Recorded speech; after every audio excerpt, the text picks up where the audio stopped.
Hi, it's Dwyer, gamblersadvisory.com. Remember, the opinion you should follow should be your own. Just consider this video to be a second opinion from a complete stranger online. Let's talk about Berto against Dejan Zavec.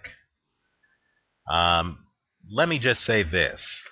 In the United States, we barely know who Zaveck is, right? People here love Berto. He is a big name.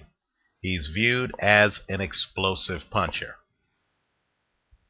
Well, as a Silicon Valley tech person once told me right before his company released a new product, he said to me, just be prepared to have your mind blown. And then that company, Apple, dropped something called the iPhone. I believe here in the United States we're in for a big surprise. If this fight goes the distance, I believe this could be an upset, and that the 4-1 underdog, Dejan Zavec, right? His real name is Dejan Zavec. Hopefully we'll reach a point in life where we can call people by their real names. I expect underdog, big underdog, Dejan Zavec to win the decision. I actually think he is a very live dog. The bet I'm recommending is Zaveck at 4-1 to win the fight, straddled against Berto by knockout. You need both parts of the straddle. Protect yourself. Now understand, the fight is taking place in the United States. It's taking place in Biloxi, Mississippi. And what I'm saying is I'm expecting Dejan Zavec to come here and to methodically outbox heavy favorite Berto. Let's talk about this fight. Berto obviously has a puncher's chance. You don't want to sleep on the puncher's chance. Let's talk about the fight. First, let me say this. Zaveck, who has one of the belts at 147 pounds, has a better center of gravity than Berto. In my opinion, he's a smoother fighter. In my opinion, he moves around the ring better. He also is better defensively. He has a high defensive guard. He covers the sides of his head, right? And up close, he has better boxing skills, right? If this fight is fought at close quarters, I like Zaveck's chances. I think he has better boxing skills. Now, that said, Zaveck is vulnerable to uppercuts, right? He has his hands in a rabbit ear style. He's vulnerable to uppercuts, and Berto throws an excellent counter right uppercut, right? Also, Zaveck doesn't throw too many jabs. He's a guy who comes in, he's waiting for his opportunities. He comes in with hooks. I can't call him a mid-range hooker because, quite frankly, he is more advanced than that. He knows how to go up top and go low. He knows how to get in close. He knows how to play the angles. He also throws combinations and knows how to move his head and move his feet. He's actually hard to hit in the head. Ironically, Zaveck, who doesn't have a big punch, is usually the one who's coming forward in fights.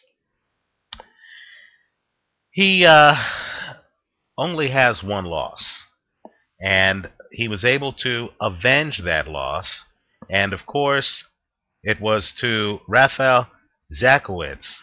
And I'll just say that I thought the first fight, which was a split decision, that's the fight that Zaveck lost, could easily have gone to Zaveck, right? The second fight, Zaveck actually won by several rounds on 2 of the 3 judges' cards. I believe Zaveck, simply put, is better than advertised. I think he has a real chance against Berto. Now, as for Berto, I'm a bit of a skeptic. I have to tell you that I consider Berto to be a bit overrated. Berto seems to me to be a guy who is an explosive puncher, right? Very explosive puncher who's masquerading as a boxer. I don't believe Berto has great boxing skills. I think what this guy does is this guy hangs around in fights, has hand speed. That's true. But he doesn't know what to do with the hand speed. I believe that technicians can take him apart. They can deconstruct him, like Luis Collazo did, right? Berto was lucky to win that fight. I believe Berto's people have hidden Berto's deficiencies by carefully placing him in the ring with left-hand dominant fighters, right? Andre Berto, you'd be surprised to know that his last few fights have all been against lefties. He fought Luis Collazo, lefty. He fought Freddy Hernandez, lefty. He fought Carlos Quintana, lefty. Even Juan Urango is a lefty who fights as a righty. He fought Carlos Quintana, lefty. He fought Victor Ortiz, lefty. Right? I believe that his people believe that he does better against southpaws. In fact, you have to go back all the way to 2008 for the last time when Andre Berto faced a right-hand dominant fighter. And that fighter, Steve Forbes, actually went the distance against Andre Berto. Quite frankly, I thought Andre Berto was outboxed for stretches of that fight. He beat Forbes more on volume than on anything else. Berto did have the better CompuStat numbers. Let me just say this. Dejan Zavec is not a southpaw, right? He's going to be the first right-hand dominant fighter that Berto has faced since facing Steve Forbes. And let me point out, even against southpaws, in my opinion, Berto has struggled. I'm sure Luis Collazo, to this day, thinks that he beat Andre Berto. That fight is up on YouTube. I'm just telling you that at a minimum, in the 12-round fight, at a minimum, Luis Collazo won 5 rounds. At a minimum, right? Not only that, if you look at his fight against Carlos Quintana, who I thought, quite frankly, was outboxing him, but then Quintana couldn't handle the explosiveness of his punching power. I thought it's clear in the first round of that fight, Carlos Quintana gets a knockdown. Now, ironically, the referee ruled that a slip or a trip.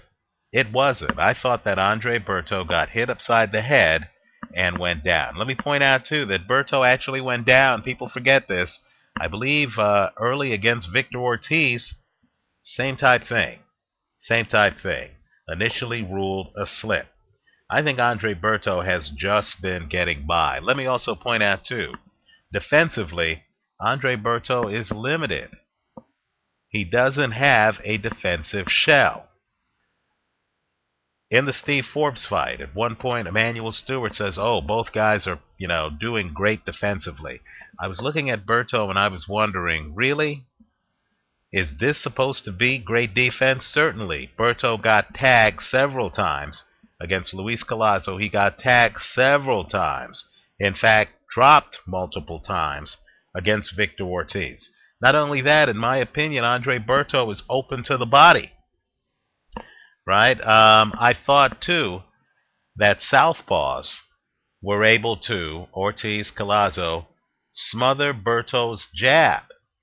Right? Berto, even though he's fighting primarily southpaws, I didn't think made the adjustments the same way Luis Collazo smothers his jab.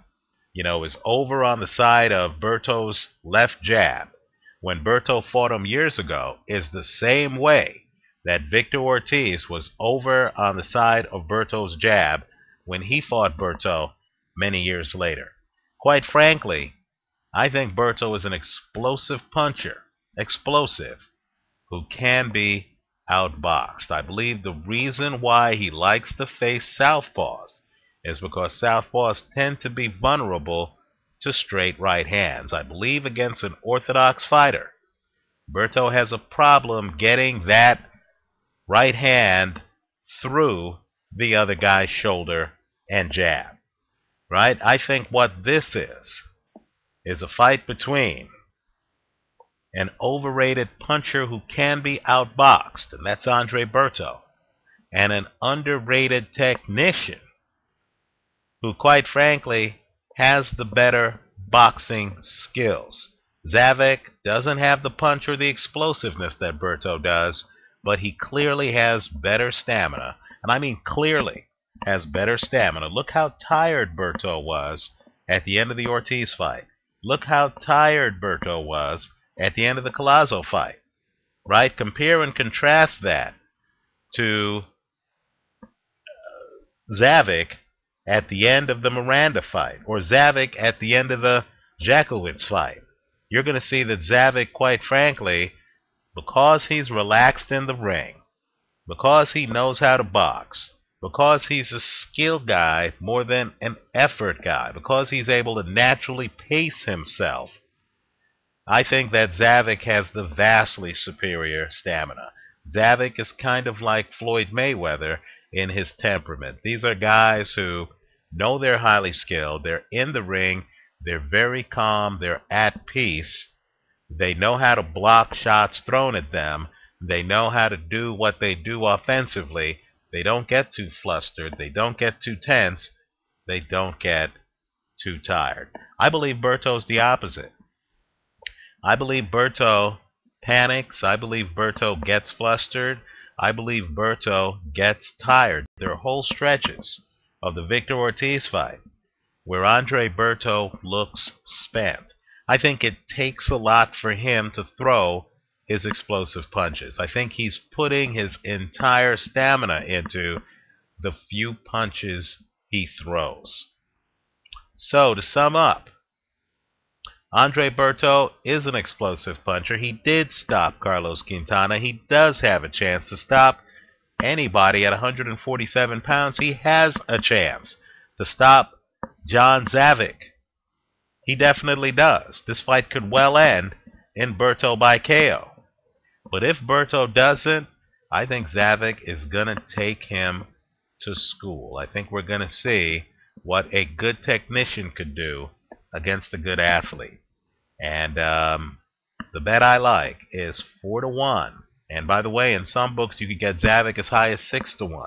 The bet I like is 4-1. Underdog. Dejan Zavec, a Slovenian fighting in Mississippi. I like him to win the fight, straddled against Andre Berto by KO. If this fight goes the distance, I'm expecting the upset. Let me also make another point too. Don't think for a second that Andre Berto is the only guy who can get a knockout in this fight. Right? There is a distinct possibility, particularly in the later rounds, that Andre Berto just gets completely run down stamina-wise and stopped in the later rounds. So I like Zaveck to win, straddled against Berto by KO. Let me know what you think. Leave your comments for me here on YouTube. Visit us at gamblersadvisory.com. This is Dwyer. Thanks for stopping by.